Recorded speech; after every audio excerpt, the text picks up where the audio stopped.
નમસ્કાર, dB live ન્યૂઝમાં આપનું સ્વાગત છે. હું આપનો દિનેશ ભાટિયા.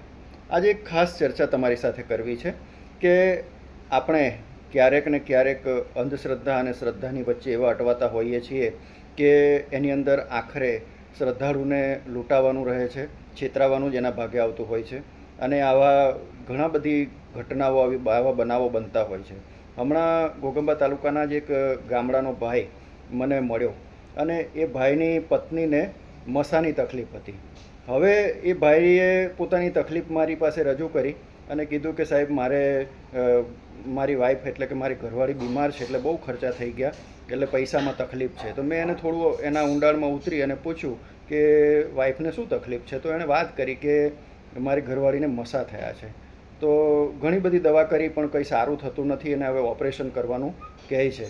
એટલે મેં થોડું વધારે ઊંડાણપૂર્વક પૂછ્યું કે દવા કરી તો ક્યાં કરાવી અને શું શું દવા કરાવી, કેટલો ખર્ચો થયો.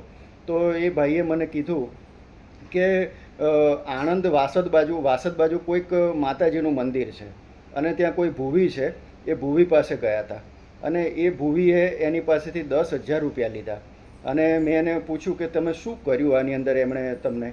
તો એણે વાત કરી કે મારી ઘરવાળીને બેસાડી અને ત્યાં દવા આપી. એ દવા પાછળના ભાગે લગાડી અને થોડી વાર બેસાડ્યા અને પછી આમ બેસાડીને પછી કે આંખો બંધ કરીને આમ ખાલી હાથ ફેરવ્યો અને 10-12 જેટલા જીવડા કાઢ્યા અને પછી કીધું કે જો આ 12 જીવડા તારા ઘરવાળીના નીકળ્યા એટલે 10,000 રૂપિયા આપી દે.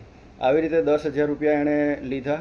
પછી અહીંથી જવાનો 2,000-2,500 જેવો ગાડીનો ખર્ચો થયો હશે. અને બીજા તો એણે વાત કરી કે બીજા એક એવા જ શ્રદ્ધાળુ આવ્યા હતા, એને તો 40-45 જીવડા કાઢ્યા અને 18,000 રૂપિયા લીધા. તો વાસદ પાસે આવી એક કોઈ માતાજીનું મંદિર છે, ત્યાં કોઈ બેન આ માતાજીના નામે આવું ધતિંગ ચલાવે છે કે જેને આમ મસા થયા હોય તો મસા ત્યાં જવાથી મટી જાય. અને ખરેખર કદાચ મટી જતું હોય માતાજીની દયાથી તો સારી વાત છે, પણ ડૉક્ટર ઓપરેશન કરે તો પણ 18,000, 20,000, 25,000 રૂપિયા ના થાય. એટલા બધા પૈસા આવા ગરીબ માણસો પાસેથી ખંખેરી લેવા, પડાવી લેવા, એ કઈ ધાર્મિકતા છે એ મને સમજાતું નથી. એટલે ખાસ અવેરનેસ આવે લોકોની અંદર કે આવી કોઈ પણ પ્રકારની જ્યારે આપણી શારીરિક તકલીફો હોય ત્યારે માતાજીને કે ભગવાનને કે આપણે જે કોઈને આપણે માનતા હોઈએ એને પ્રાર્થના કરીએ, 2 હાથ જોડીને એની માનતા રાખીએ શ્રીફળ ચૂંદડીની.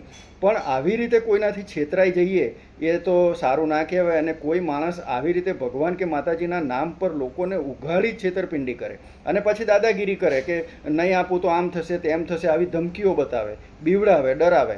તો આવી કોઈ રીતે ડરવાની જરૂર નથી, કારણ કે માતાજી એટલે જગત જનની કહેવાય અને એ બધાને પોતાનું માવતર તો બધાને પોતાના છોકરા સમજતું હોય તો એ કોઈ દિવસ પોતાના બાળકોથી નારાજ ના થાય.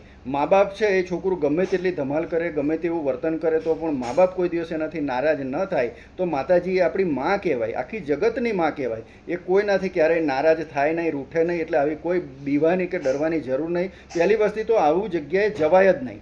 અને ખાસ કરીને આવા બધાની અંદર છેતરાશો નહીં. અને આવી કોઈ પણ તકલીફ લાગે તો એના સ્પેશિયાલિસ્ટ ડૉક્ટરને, સર્જનને બતાવવું જોઈએ. આયુર્વેદિક ડૉક્ટરને મળીને એ પણ દવા લઈ શકાય. અત્યારે આયુર્વેદના નામે પણ લોકો એટલી બધી છેતરપિંડી કરે છે. હમણાં હર્બલ ડાયટ કેર કરીને જ્યારે તમે ફેસબુક કે વોટ્સઅપ કે ઇન્સ્ટાગ્રામ ખોલો એટલે બસ એની જ જાહેરાતો આવે. અને એ જોઈને મેં ડાયાબિટીસ માટે હર્બલ ડાયટ કેર મંગાવી 1250 રૂપિયાની. અને એ મંગાવ્યા પછી એમણે એક જ વખત મારો કોલ મને કર્યો અને ઇન્સ્ટ્રક્શન આપી કે તમારે આ રીતે દવા લેવાની છે. એ લોકોના દાવા છે કે 10 દિવસમાં તમારું ડાયાબિટીસ કંટ્રોલ ના આવે તો તમને પૂરેપૂરા પૈસા પાછા મળશે. હવે 15-20 દિવસ થયા, મને ડાયાબિટીસમાં કોઈ એટલો બધો કશું જ ડિફરન્સ ના પડ્યો. તો મેં ફોન કર્યો તો આ લોકો ઓછામાં ઓછા 10 વખત મેં ફોન કર્યો, ફોન રિસીવ કરવા તૈયાર નથી. એટલે આયુર્વેદના નામે પણ ઘણી બધી ધતિંગો અને છેતરપિંડી જ ચાલતી હોય છે. એટલી બધી જાહેરાતો સોશિયલ મીડિયા ઇન્ફ્લુએન્સરો, એમને તો 500, 1000, 2000 રૂપિયા મળે એટલે એ લોકો જાહેરાત કોઈ પણની કરી જ દેવાના છે. તો એ એડવર્ટાઇઝરોના મોહની અંદર આવી અને આપણે જ્યારે પણ તમે ફોન ખોલો એક વખત જે વસ્તુની એડ તમે જોઈ હોય એટલે પછી બીજી વખત એનું એ જ તમારા ફોનમાં આવ્યા જ કરશે. અને એ આવે એટલે તમે સતત તમારા ઉપર આ એક પ્રકારનું સોશિયલ મીડિયા ટોર્ચરિંગ છે. એના કારણે તમે એની અંદર આવી જતા હોવ છો અને ઓર્ડર કરી દેતા હોવ છો.